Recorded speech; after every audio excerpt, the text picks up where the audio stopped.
So, good morning, everyone. I'm going to give a recap of last night's board meeting. And happily, it was a short meeting and they got a lot done in that time period.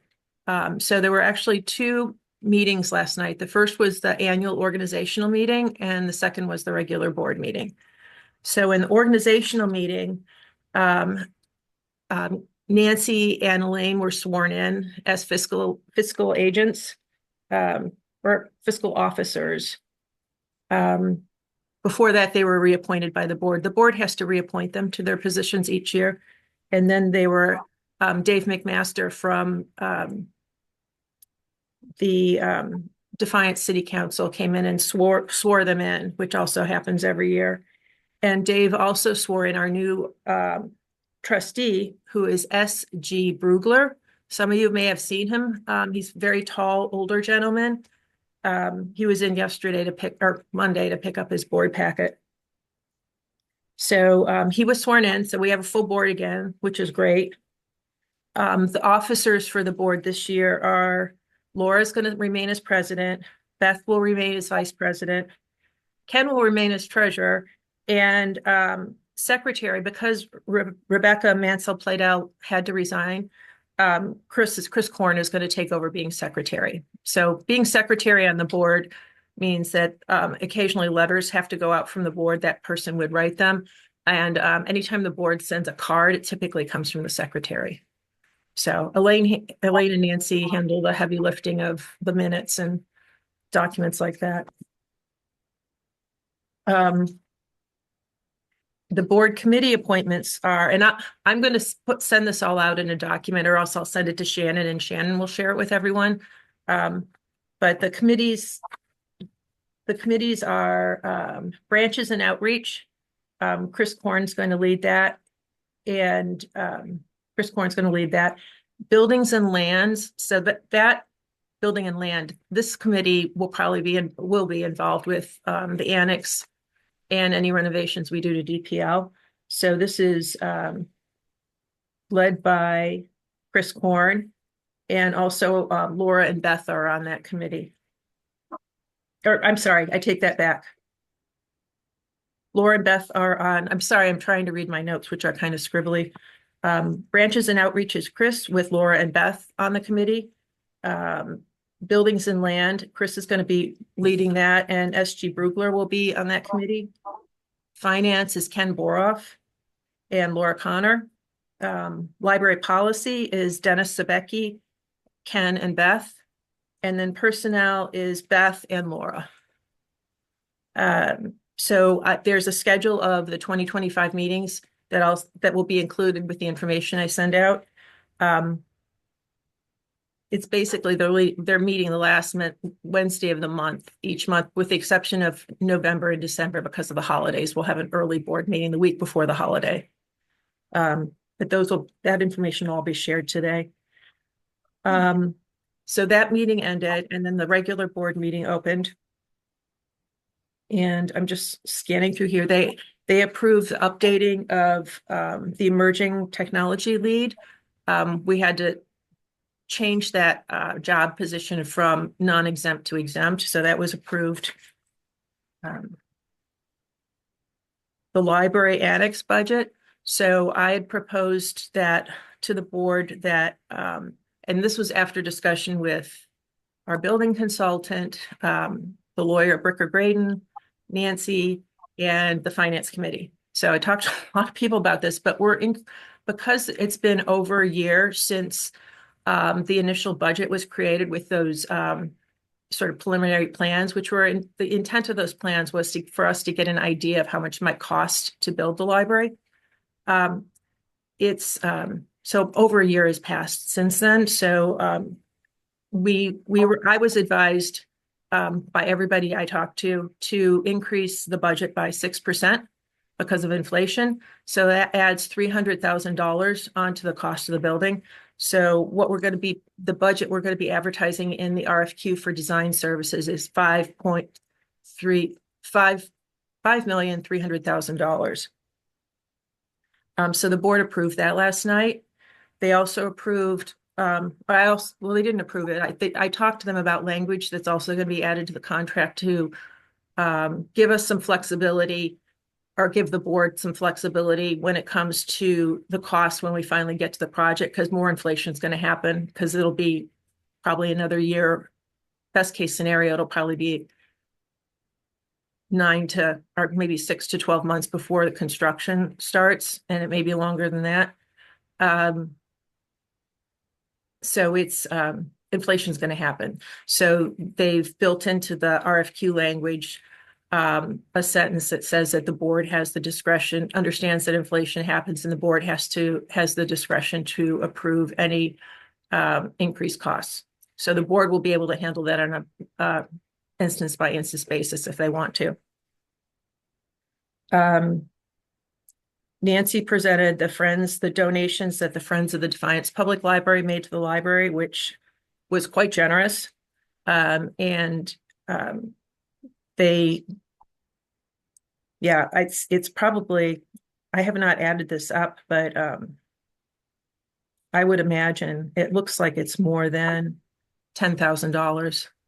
And that covers the programming for DPL, the cost for the programming. Nancy talked about the federal mileage reimbursement rate, which increases a little bit each year. So in 2024, it was 67 cents a mile. Now it's 70 cents. The board also approved, and this was added as an amendment to the agenda in the meeting, is that the board approved a selection committee for when the applications for the RFQ for design services comes in. So this same committee will be reviewing the applications and making recommendations to the board, and the same group will do the same for the RFQ for construction manager at risk when we get to that. So the committee consists of Laura Connor, who's president, Beth Michelle, who's VP, Nancy, Bill Dirk, who's on the annex committee and is a retired builder contractor, and myself. So the recommendation for this committee was that it be 3 or 5 people. And so given what I know about the library, I went with the larger group, and that's why there's 5 people on the selection committee. So once the selection is made, then some actual real forward progress can be made for the building. And that was really it. It was a short meeting. Does anybody have any questions or comments on what happened at the board meeting? Sarah, I have a quick question. It's Shannon. Okay. Can you hear me okay? I barely. And I know the figure is gonna change, but the 5.3, is that right now, that's just for construction for the new building, and does that cover anything we're doing? That covers the construction for the new building was estimated at 4 million. And then while we didn't price out everything with a renovation for DPL, Jerry shared similar projects with me and their costs, and that's where that 1 million came from. So we're going to be bundling both projects, because I've been around for a long time, and I've heard Nancy has said that this kind of happened with Marilyn when she was doing the renovation, is a lot of times directors run out of steam at the end of the projects, and things don't, between the director running out of steam and cost increases, so you can't afford to do things, a lot of projects don't get finished. Like the bathrooms in DPL were supposed to be renovated in the last renovation, and that didn't happen for various reasons. So to try and ensure that doesn't happen, we're bundling both projects. And it also makes for some cost efficiency too when we're doing bidding. Okay. What'll happen is the annex will have to be done first, and then functions will move over the annex, and then we'll start work on DPL. So renovations on DPL are further out than the annexes at this point. Okay. All right. Thank you. Yep. Anybody else? What are those renovations on DPL? I can't hear it. I can hear a voice, but I can't tell what you're saying. It's Sarah. Okay. What are the renovations on DPL? We haven't really determined that yet. I know the things off the top of my head that I really want to get done are renovating the bathrooms, so that the entrance to the women's bathroom has more stalls than the men's bathroom. It's reversed right now. And I want to have the entrances come out into the hallway so they can be handicapped accessible. So the idea, what I'm hoping is that we'll have a handicap, each one of them will be handicapped accessible. And then we would turn the current handicapped bathroom back into the staff bathroom. So that's like one thing I really want to get done. Other things that have been brought up to me have been looking into ways to insulate the windows and the front door better so we don't get so many drafts. If you work in DPL, you know how cold it can get in there in certain rooms. And we currently don't have a sprinkler system. So I was kind of surprised when I first started here that we didn't have a sprinkler system, but evidently when they've done renovations in the past, it wasn't required because of the age of the building. But I feel like we've invested a whole lot of money into the building. And if we ever had a fire, we could replace the books with the exception of probably some of the local history items, but we're not going to be able to replace the Carnegie building if it gets, if it burns down. So I want to look into a sprinkler system. And so there's various things. We don't really have that planned out yet. This is kind of like a huge elephant and I'm just biting it off in chunks right now. So we'll deal with the annex first because a lot of things could change in DPL by the time today and when we actually get until we're ready to do the renovations at DPL. But if anybody has any big issues, things that they want to let me know about, you're welcome to send me an email. And that would be helpful. So. And Kara, I know this is long down the road. This is Shannon again. So would the levy be for operating costs then? Yeah. So what'll happen is we're not gonna, at least this is the current plan. This is really a board decision. It's not my decision. But what they've been talking about doing right now is trying to fundraise $2 million.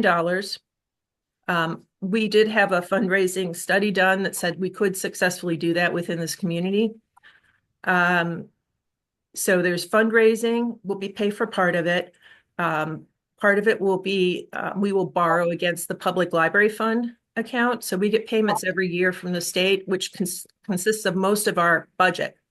So we would be borrowing against that, sort of like taking out a mortgage. So the payments would be paid out of the public library fund. So when we will have to put a new levy on, but that's, I think, we've got a lot of hurdles to get over before we get to that point. But when we do put a levy on, it would be for operating costs for the annex, plus however much it costs to do the monthly payments for the money the library borrowed against the PLF. Okay. So, but that's pretty far off. A lot of things have to happen before that happens. And I'm fairly confident about passing a levy for a few reasons. Things can always change that, you never want to put a levy on against the fire or the schools. But if the library's levies have always passed with about 70 or more % positive, positive votes. So that's a really good track record. And I've in my previous career in other libraries, we didn't get state money like the PLF that was just sent to us. We had to actually campaign for a budget every year. So I'm very experienced at running budget campaigns and getting things passed that are on the ballot. So I have a lot of knowledge, not necessarily about Defiance, but about the mechanics of how to do that. So I think between those two things, as long as there's not any sort of community issue or environmental issue that we have to run against, I feel fairly comfortable that we'll be able to get the levy passed. So it might not be the first try, though we've always gotten our levies passed on the first try in the past. And by we, I mean the Defiance Public Library System. And this is different. So we haven't asked for an increase in our levy in over 20 years. So that's another tool that I'm going to be using. Because, and we also only have one levy for an institution of our size. That's kind of unusual. Okay. So, yeah, so there's a lot of unknowns, and I'm sorry, but everybody's going to have to live with ambiguity for a while. Oh, no, I understand. I just want to know in general what the plan was. Yeah, or what- no, it's none of it has changed. Okay, okay. Yeah. Okay, thank you. Yep. Any other questions? Okay, I hope those of you who participated enjoyed the DISC training and have been finding it helpful. Anyhow, I've gotten only positive feedback so far, so which is great because that doesn't usually happen with a training program. So I appreciate everybody who participated, and those who didn't get pulled into it this time, there will be other opportunities in the future. So thank you very much for being here today. And I'm going to close this out unless there's more questions. Anybody? Oh, I do have one more question. I'm sorry. It's okay. That's great. Since you mentioned the disc training, do you know yet, is there still a second part that we're gonna take or? Renee told me that day that she would contact me to work that out, but she has not contacted me yet. Okay, What she said that day is that she's out on the road Monday through Thursday. So Fridays are her only days in office generally to do work like that. And we only had it done last week. So I don't think she's going to get it to us instantly. okay, I was just wondering. Yep. Okay, thanks. No more, I promise. Okay. All right. Anybody else? No? Okay, great. Thank you very much. I am stopping the recording.